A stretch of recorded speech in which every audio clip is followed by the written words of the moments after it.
All right, I'm going to be talking about sports broadcasting today. Sports broadcasting is a form of communication that most of us are familiar with in our day-to-day lives. Most of us pretty big sports fans. Myself, big Kansas City, big Memphis sports fan. Watch every game. It's my thing, most of us we know the big guys like Joe Buck, Kirk Herbstreit. Joe Buck, those amazing game-winning touchdowns he calls in the NFL, or Dick Vitale making his calls. Those baby, he's electric. At the top of his lungs. It's those personal things. Like me growing up, I'm a big sports fan. It's all I've ever watched, and I've had a lot of moments, a lot of good sports moments, a lot of bad sports moments, but it's always been the call that I've loved because that's what I remember. I don't know how many times late at night I've been asleep, and I'll just remember like when the Miami Heat, LeBron James, when he was still there, misses a shot, won't go, kick out to Dwayne Wade, his three on the way, bang! Like that stuff, like that's Joe Buck right there. He was the one who called that game, and it was an absolutely amazing call. Like probably one of the most famous in sports history. Everybody knows it. That's how you relate that game to that call. And there's a reason these guys are where they are today. Like, there's a reason Dick Vitale is calling D1 basketball. There's a reason Joe Buck's calling NFL football. It's not just you go sit down and that's your job. You don't just go sit down, call the game, get up, leave. There's a whole art that goes into it. And there's a lot of difference between how broadcasts are done via radio, via television, but even a PA announcer, for example. It's all different forms of communication that you use to describe the same sport. First, let's talk about broadcasting like via radio. So, radio broadcasting is a lot different than your other forms of communication because your audience cannot see what's going on in front of you. So, you have a little leeway when it comes to like if you get behind a little bit on the play, you can kind of catch up, and the audience will never really know the difference. But your main job in broadcasting for radio is you're trying to paint a picture for your audience. So, like, let's say we're basketball. I'm a big basketball guy. I'm going to use basketball as an example. So let's say we're at tip-offs, like, all right, tips up, controlled by the Lady Bobcats. Lady Bobcats going to bring it across the timeline, which is half court. They're going to swing it to the right wing, have the right corner, dump it down low, baseline, shot, on the way, good. 2 points, Lady Bobcats, going the other way, Lady Indians, so on and so forth. That's what you're trying to do. You need to describe every motion, every little detail that you can get in there to paint the perfect picture. I want you to be able to, or your job as a radio broadcaster is to be able to paint a picture into somebody's brain to where they can almost see it. They can almost see it. They can't see it, but they can almost see it. That's your job as a radio broadcaster, as well as when there's a break in the action. Let's say ball out of bounds, referee timeout. You got to be there. That's when you got to know your sport. So I'm a big basketball guy. That's when I'm like, all right, well, Lady Bobcats last week had a tough loss to so-and-so.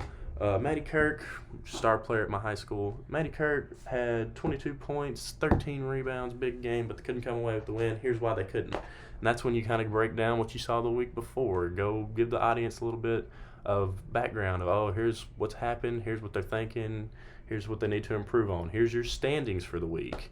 If Lady Bobcats win tonight, they'll move into first place in the district. Stuff like that. You can't just be walking in there with no knowledge of the sport and expect to be good at it like Joe Buck and or Dick Vitale.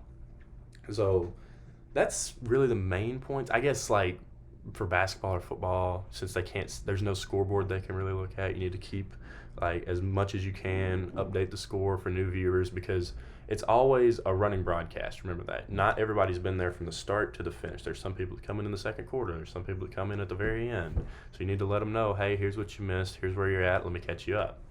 So that's really your main job is broadcasting via radio. That's what I have most experience with because I do our broadcasting via radio for my high school when I go home over winter break. Now, broadcasting over television, it's a little bit different. Now, just like radio you normally have the commentator, color commentator, so play-by-play, color commentator. Same thing for television, sometimes maybe more. You might have a rules expert with you. For television, it's less play-by-play because, your audience sees what you're seeing. So it's less play-by-play and more you're defining the big moments. So say every score just about you're going to say, like, that's a nice move to the basket by Malcolm Dandridge for a good finish. And then you ramble on about, not ramble on, but you go on about, let's say at the start of the game, you go on about that kid's life, how he got to the school he's at, what his home life was like, what his plans are for after if he's told you. Or what most of the time you're going to see is they don't call it like play by play like you do on radio, but that was like if it's a nice play, you get that big oomph moment as a broadcaster. Uh, I mean, really, as a broadcaster, like television wise, you'll probably be defined. Most of the big guys like Joe Buck and Dick Vitale, who I'll keep going back to. Dick Vitale maybe not as much, but Joe Buck, there's like 4 or 5 moments in his career where his call like will live on forever. Like it's a big deal. Like if you're in a big game, you got to know your moment. You can't just when you're in a big game and it's 50-49 last possession, you can't just shot on the way, he made it, ball game. Like that's when you're supposed to. You got to feel your audience. You got to feel the moment, right? That's your goal as a TV broadcast. You got to drill it into somebody's head. It's very influential to young fans and older fans even. When they hear you get excited, they get excited. They kind of tense up in their heart a little bit. That's kind of your job as a TV broadcaster. Feel the moment. Let everybody else feel the moment that you're feeling. Now, the other form of communication I have is PA announcing. PA announcing isn't as big as the two listed before because you're only broadcasting your voice. I say broadcasting. You're projecting your voice to the people at the venue. But it's still a crucial role, I mean, because they are the people that pretty much bring to life the sport in front of you. PA announcers are the people who are giving the live audience their emotion, you know. Like, imagine turning on a TV and nobody's into it.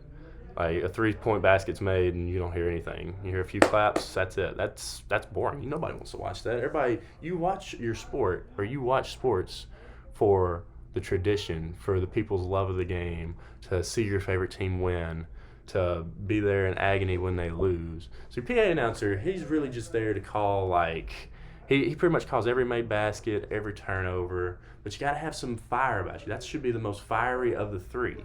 Like broadcasting, you got to watch what you say. You know, you got the FCC to worry about. Same with radio, but with PA announcing, who's going to stop you? It's you in person, just you and the audience. Go crazy. I mean, absolutely. I mean, lay into the other team. Don't go too crazy, but your job is to lay into the other team, get in their head, celebrate every point your team has, and just have a great time. Your job is to get the audience engaged with the game, keep them interested. So there's a lot more that goes into sportscasting than just guys walking in, sitting down. And going back to like television, these guys, like, you don't think they just walk out here and know everything about these guys. Like, they're usually prepare for up to like a week in advance for these games. They'll learn the roster, they'll learn every guy's hometown, high school, middle school.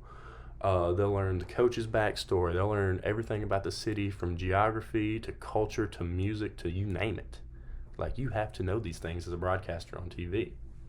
So yeah, there's a lot more that goes into it than just guys walking, sitting down, throwing a headset on, and going. It's not just it's an art form, you know. As a broadcaster, it is an art form to know how to keep an audience engaged on all 3 platforms of broadcasting, whether it's radio, TV, or PA announcing. You have to know your art. You have to know the difference between the 3 and how to work them to the best of your ability.